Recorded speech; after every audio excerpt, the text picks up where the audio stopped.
Hey guys, just want to say hi. Um, Welcome to Math 136, second 8 weeks.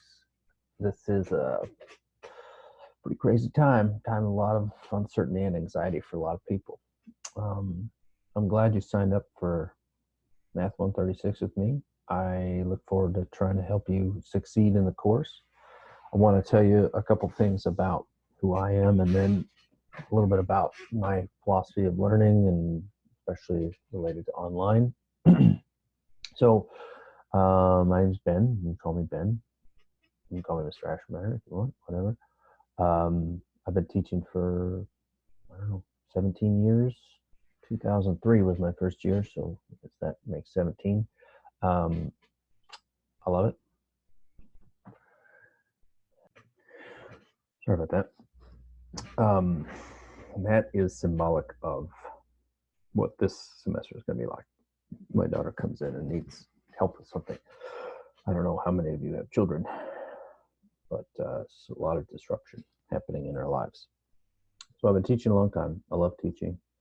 Um, I think about it a lot. I think about how to help students. It's really what I care about the most is helping students succeed.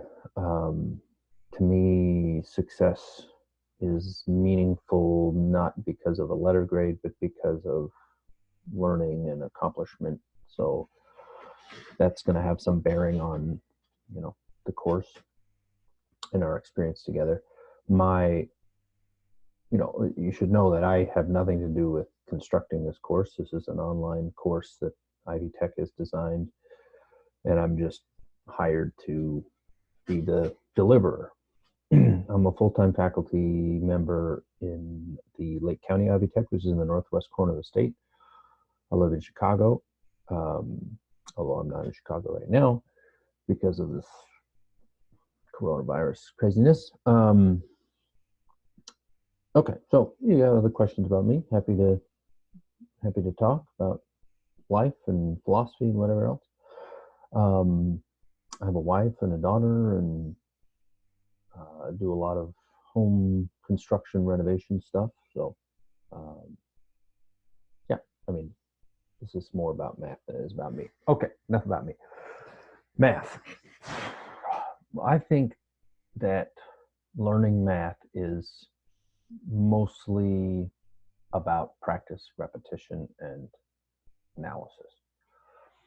The last part may not immediately be clear to you what I mean.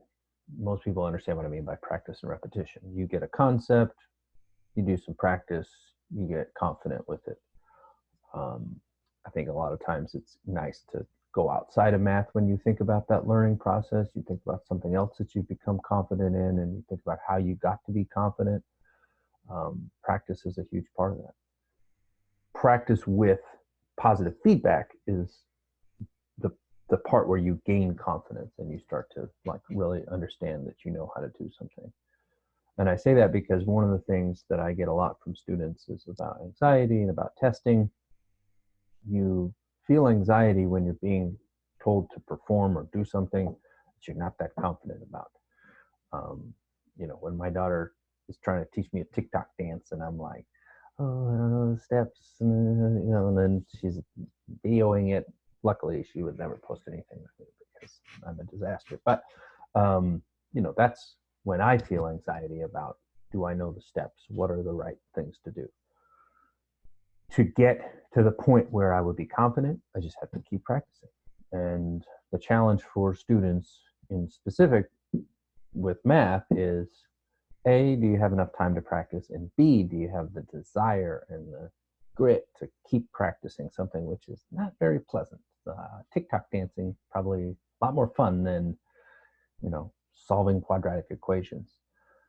So there's a psychological component that often gets into learning math, which is that you have to be willing to kind of face down some demons about the difficulties and the struggle and I don't understand, and not taking the struggle to mean you can't do it, because you can do it, but you have to be willing to work hard at it.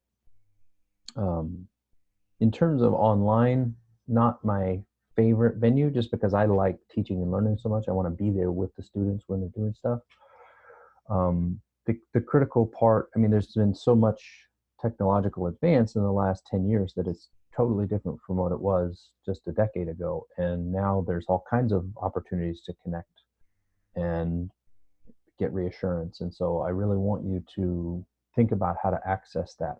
If you're a person like most Math 136 students who finds that these things difficult, then the really important question for you is, where's my support going to come from? In a classroom, you can ask questions live. You don't understand something. Hey, will you stay after class and talk to me? I can see that your facial expression is like, oh, what's going on here?